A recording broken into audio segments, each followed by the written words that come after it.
오늘 미국 주식시장 3대 지수 마이너스로 끝났습니다. 장 중반까지는 추세를 계속 밀고 올리다가 후반부에 축 빼면서 끝났어요. 계속 간당간당하다 살얼음판 같다 뭐 이런 얘기를 드렸는데, 요번 상승 추세 작년 11월 달부터 쭉 밀려 올라온 것이 이제 좀 한호흡 쉬는 것 같습니다. 추세적으로 아주 장기적으로는 추세적으로 계속 내려갈 거라고 보고 있는데, 단기적으로는 지금 방향성을 예측하기가 지금은 좀 어렵습니다.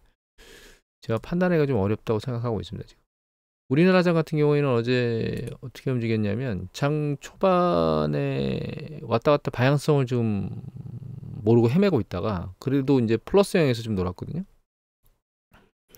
그리고 이따 쭉 밑으로 빠졌는데, 그거를 이제 커버하면서 어디가 외국인하고, 여기 외국인입니다. 여기 기관하고 두 개가 개인 매도세를 다 받으면서 끝났거든요.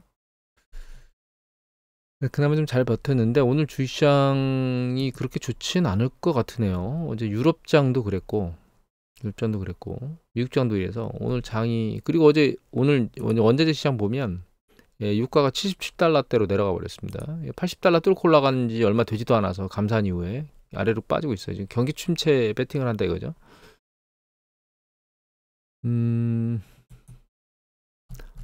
연준이 기준금리 올리는 것에 대한 그 전문가들 예측 같은 경우에는 5월 4일 날 5.25포인트로 올릴 것이라고 거의 90% 가까운 숫자들이 예측을 하고 있고, 그 다음에 얘가 9월 달에 들어서, 올 9월에, 그러니까 3, 4분기 들어서 3, 4분기 중에 여기 5%대가 높죠. 상단 5%가 빠르면 9월부터 금리를 인하할 것이다 라고 생각하는 베팅이 조금씩 늘어나고 있습니다.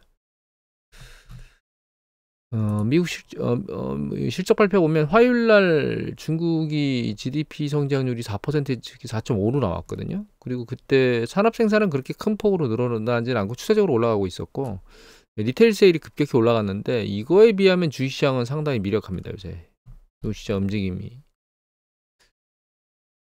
이 정도 강도면 이 시장이 탕탕 튀고 올라가야 되거든요. 근데 최근에 중국이 지준율은 내렸지만, 그러니까 지급준비로 해서 은행에서 예금을 가지고 있으면, 은행 예금을 하게 되면 저축자들이 그 예금의 일정 부분을 중앙은행에 예치하도록 되어 있는데, 그거는 내렸지만 기준금리는 인하하지 않고 동결하는 걸로 나왔거든요. 그러니까 그러니까 지준 예치금을 인하한다는 것은 그냥 은행에서 보유하고 있는 돈의 숫자만 늘어주는 거고요. 기준금리를 내린다는 것은 대출금리가 내려간다는 뜻이기 때문에 대출자들한테 이자를 좀 덜 내게 만든다는 뜻을 가지고 있거든요.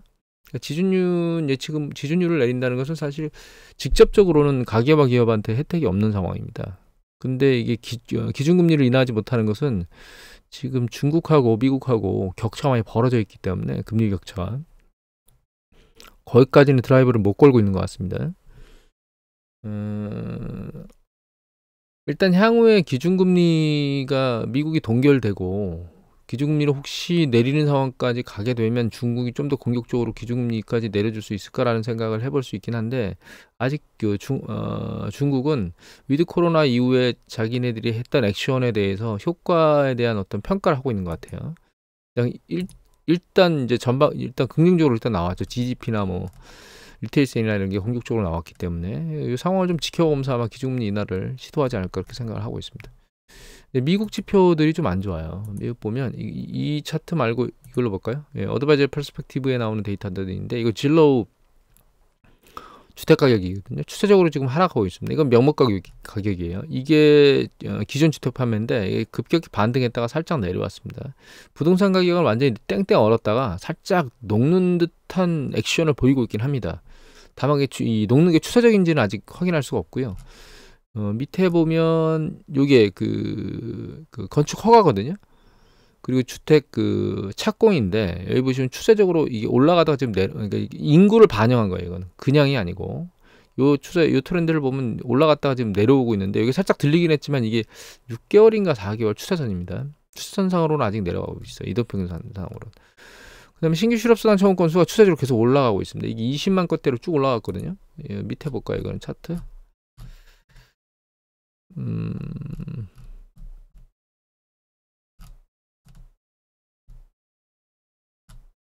네, 여기 보면은 여기 있죠. 이 신규 실업선언 청구 건수인데 쭉 올라오고 있죠. 18만 건 뭐 이렇게 되고 있다가 갑자기 쭉쭉쭉 올라오고 있습니다. 지금 4월 달 들어서. 그리고 이게 필라델피아의 제조업 지수인데 아래로 곤두박질 치고 있고, 이게 미국의 컨퍼런스 보드의 그 선행지수거든요. 경기종합 선행지수 추세적으로 계속 급락하고 있습니다. 아랫방향으로. 그래서 미국의 전체적인 움직임들이 약화되고 있다는 거는 뭐 제가 그 산업 생산이라든가 가동률이라든가 또 그 소매 판매라든가 실질 뭐 이런 것들을 쭉 봤는데 보여드리고 있는데 계속 식어가고 있다고 하는 저항들이 여기저기서 나타나고 있습니다. 이거 미국 S&P 500 지수거든요.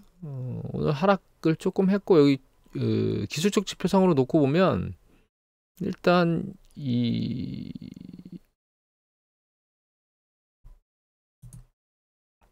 추세선 인덱스가 이 추세적으로 올라가다가 살짝 꺾였거든요. 봐야 되긴 하겠지만 이 그 장기 이동 평균선, 이동 평균선 그 MACD 같은 경우에도 지금 시그널선하고 지금 터치하려고 밑으로 지금 내려오고 있고, 이거는 머니플로우인데 이것도 이제 상단을 치고 아랫방향으로 좀 빠지고 있는 관점이기 때문에 얘가 일단은 정점을 치고 있는 거 아니야? 최근 추세의 트렌드에서. 그러니까 길게 놓고 보면 작년 11월부터 일어났던 트렌드고요. 짧게 보면 이제 지난 그 SVB 같은 거 난리치고 나서 머리를 들고 다시 올라오는 것 중에 요 추세선에 상단을 치는 거 아니야라는 생각을 하게 되고, 이게 직전에 있었던 이 고점들을 계속 두들겨 맞고 있거든요. 좀 안 좋습니다. 일단 쉬어가는 거 아닌가. 물론 아까도 말씀드렸지만 단기적으로 얘가 얼마나 쉴지를 판단하기는 어려울 것 같아요. 그리고 이게 단기적으로 쉬는 건지 추세적으로 내려갈 건지는 지금으로서는 판단하기가 상당히 어렵습니다. 그래서 일단은 최근 들렸던 거에 쉼표를 찍을 만한 곳에 오기는 온 것 같다, 이렇게 생각하고 있습니다. 어제 보여드렸던 CNN 비즈니스의 피어 앤 그리드가 정점을 찍고 약간 아래로 좀 많이 내려왔죠. 꺾이는 게 아닌가라는 생각이 들고, 요거는 미국의 그 S&P 500 지수의 그 200일, 150일, 50일 이동 평균선 선상 위에 있는 주식의 퍼센테이지들이거든요.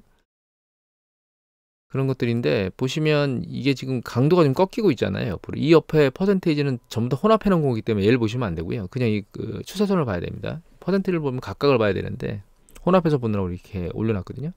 보면 이 강도가 빠르게 올라가다 점점점 이 머리를 맞고 내려오고 있죠. 50일 이동 평균선이 머리를 맞고 세차게 지금 빠졌거든요. 이게 추세선상의 강도가 떨어지고 있다는 뜻입니다. 얘가 이동평균선, 장기 이동평균선 200, 150, 그 다음에 그 50일 이동평균선 위에 있는 주가가 쭉 올라가서 이제 그 윗단으로 올라가는 애들이 많다가 그게 줄고 그 숫자가 줄어들고 있다는 뜻이거든요. 미국 빅스 지수인데 어제 바닥을 찍었었는데 오늘 반등했습니다. 저는 이게 추세적 반등으로 좀 더 올라갈 것 같아요. 그리고 이건 19일 날 발표된 건데요. 어제까지는 발표가 안 났었고 오늘 보니까 발표가 좀 나왔거든요. 그런데 이게 미국의 그 액티브 펀드 매니저들 주식 편입 비중입니다. 이게 19일까지 주간으로 이게 주간 단위로 나오거든요. 주간으로 본 거는 포지션을 늘리고 있는 걸로 보이고 있긴 한데, 요번 주 들어서 20일, 21일 요 이틀간은 아마 포지션을 줄이고 있지 않을까 그런 생각이 듭니다. 이거는 미국 개인 그 투자 서베이거든요. 물어본 건데 여기 보시면 블리시도 올라가고, 그죠? 전주보다 전전주죠. 요번 주, 전주, 12일 날 측정한 거하고 19일 날 측정한 게 올라갔고, 여기 보면 베어리시도 올라갔어요. 혼재되어 있는 거죠. 방향성을 지금 모르고 있는 겁니다. 그래서 미국의 시장은 지금 단기적으로 그 3월 SVB 사태로 조금 밀려 내려갔던 거 이후에 마지막 정점을 찍고 이제 다시 조정 국면으로 들어가는 게 아닌가. 이게 안타깝게도 지난 직전에 있었던 이 고점에 두들겨 맞고 내려오고 있고, 우리나라 같은 경우에는 이게 파란 게 우리나라거든요.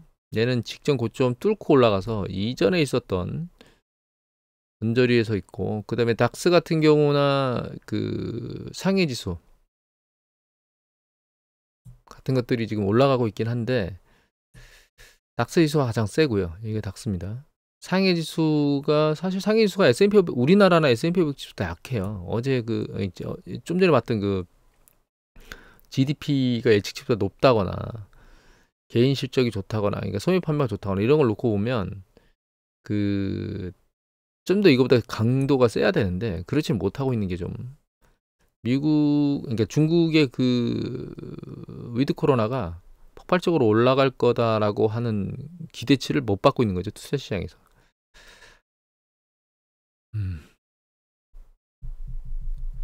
다른 걸 좀 보면 테슬라가 서울신문입니다. 윤창수 기자께서 4월 21일 날 올리셨는데 1분기 순이익 감소에 주가가 8% 급락했다고 그랬거든요. 주가 보면 테슬라 주가가 점 하락했습니다. 이 포스트라고 찍힌 거는 이게 장 후반 거래 날 때 찍은 거거든요. 밑으로 훅 빠졌습니다. 이거. 테슬라 실적 추이가 쭉 있고 있는데 여기 밑에 보면 여기 뭐 그 1분기 영업이익률이 11%, 직전 분기 16%보다 4% 빠졌다, 4.6 빠졌다 뭐 이런 얘기가 나오죠. 뭐 그 생산성 향상이나 물류 비용 감소를 통해서 비용 절감을 해가지고 뭘 하겠다라고 하는데 이게 머스크가 이렇게 계속 내리는 이유는 이런 얘기를 했습니다. 차량 가격 인하는 금리 인상이라는 거시경제 요인하고 관련이 있는데 낮은 수익이라도 더 많이 파는 게 낫다. 그러니까 경기 불황에 사람들이 세차 구매를 미루니까 이 미루는 것에 대응해서 결과적으로는 더 팔려면 가격을 낮추겠다 이렇게 얘기를 하고 있는 거거든요. 근데 저는 이게 꼭 긍정적인 전략인지는 좀 지켜봐야 될 것 같아요. 여기 보면 테슬라가 사실 고가품으로 팔기가 유명했었는데 어느 시점부터 지금 머니투데이 이태성 기자께서 3월 30일 날 올리신 거거든요. 테슬라 중고차가 급락하고 있습니다. 이게 작년 12월 달에 5,400이었는데 올 3월에 4개월 만에 지금 4,300이면 거의 20% 넘게 빠졌죠. 이게 우리나라만 그런 게 아니고 미국 중고차도 역시 마찬가지입니다. 여기 보시면 9월 1에 21.5% 하락했다고 나왔거든요. 전미 중고차가 4.7 빠졌는데 테슬라만 21 빠진 거지. 가격이 계속 인하하니까 신차 가격이 인하되니까 중고차는 당연히 인하가 되겠죠. 그래서 지금 치킨 게임을 하면서 차를 더 많이 팔고 지배율을 높이려고 작업을 하고 있긴 한데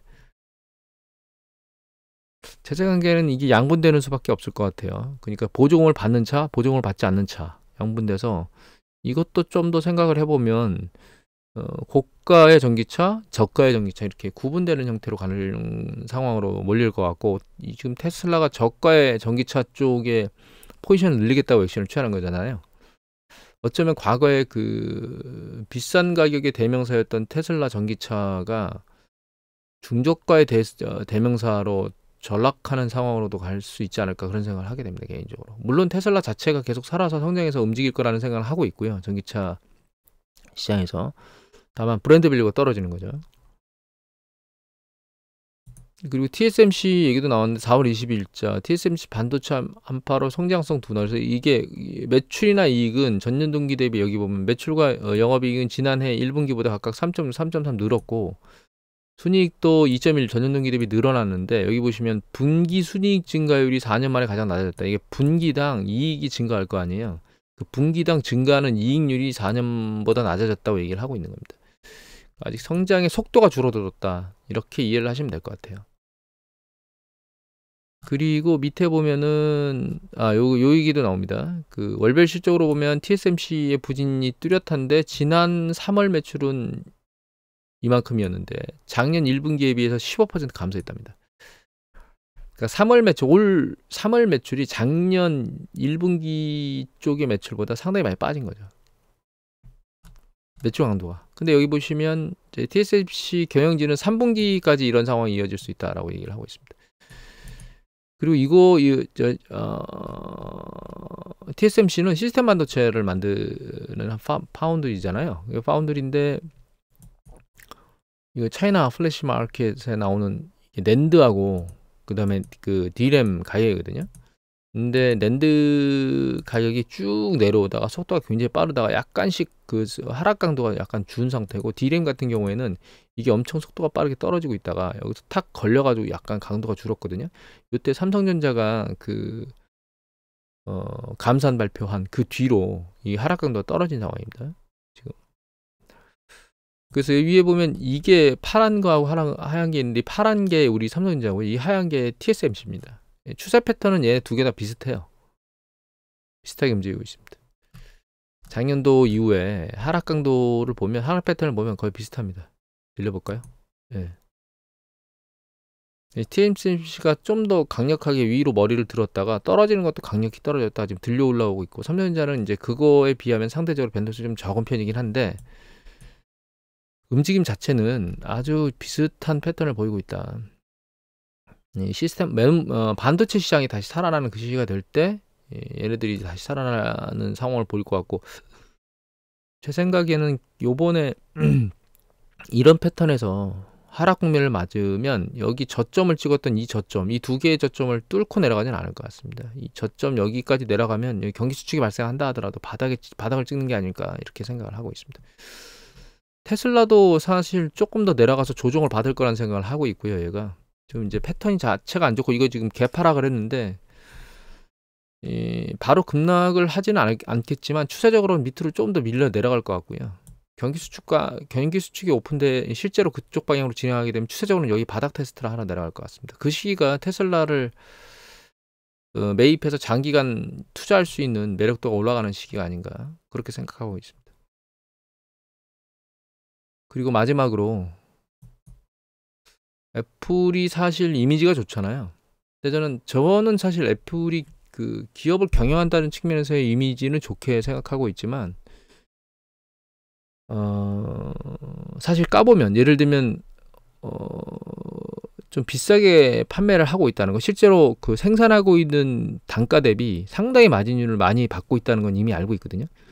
그런 부분이라든가 별것 아닌 것 가지고 광고를 잘 때린다거나 이런 부분에 대해서 실제 사용자 아니면 뭐 가성비 이런 관점에서 놓고 보면 사실 테슬라를 그렇게 높이 평가를 하지는 않습니다. 저는 개인적으로는. 그 연합뉴스 기사를 보면 김태준 기자께서 올리셨는데, 이거 4월 21일자 애플이 부르면 그것은 죽음의 키스다, 이렇게 나왔거든요. 이게 갑질 조명인데 밑에 보면 뭐 나오냐면, 중소기업자들이 기술을 딱 끄집어내면 그 기술 우리 협력하기 위해서 한번 회의할까요? 여기서 회의를 하다가 중간에 이 밑에 보면 뭐 나오냐면, 여기 나옵니다. 산소 측정기 만든 마시모 설립자 조키안이 손을 내밀었고, 당시 애플 제안이 꿈만 같았는데 그래서 기술워치에 적합하다고 생각해서 얀치히 만난 후 애플은 마시모에, 여기 회사죠, 이거 회사 마시모의 엔지니어하고 최고 의료 책임자 등 직원을 고용하기 시작했고 급여를 2배제해서 제안해서 그거를 출시했다는 겁니다. 밑에 보면 뭐 심장 박동수 얘기도 나와요. 우리 그 심장 박동수 예전에 2013년도에는 심박수 모니터링 기술 발렌셀과 파트너 관계를 논의했는데 여러 차례 기술 정보 요구했고 몇 개월간 시제품도 테스트하면서 라이선스 가능성도 논의했는데 갑자기 논의 중단. 2015년 심장 모니터링 기능 갖춘 애플워치 2년 뒤에 이거 출시한 거죠. 그 소송을 딱 걸었는데 애플은 4개의 무효화 소송을 특허심판원에 냈고, 이와 관련 없는 7개의 발렌셀 특허에 대해서도 추가 무효 신청을 제기했다는 거예요. 결과적으로는 얘네가 발렌셀이 2019년 애플과 합의했답니다. 합의 조건은 알려지지 않았는데, 이제 문제는 중소기업이 여기 보시면 비용이 한 50만 한 개, 소송 한 개 드는 게 $50만 정도 되는데 이걸 감당하기 어렵다는 거죠. 민낯입니다, 애플에.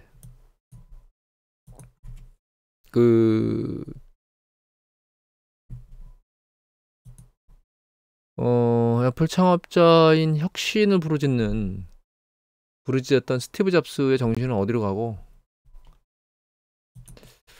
팀 쿡이 들어와서 천문학적인 돈을 받아가고 있잖아요.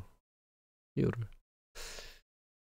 굉장히 좀 부정적으로 생각하고 있습니다. 이 부분은 물론 뭐 경영을 잘해서 받아가는 건 상관이 없는데, 이런 행동을 한다는 건 상당히 불합리한 거죠. 이게 사실 이거 뭐 눈 가리고 아웅이지 뻔한 얘기 아닙니까? 우리나라에서도 가끔 그런 신문기사 보도들이 나오는데 안타까운 일입니다. 오늘은 이 정도로 마치도록 하겠습니다.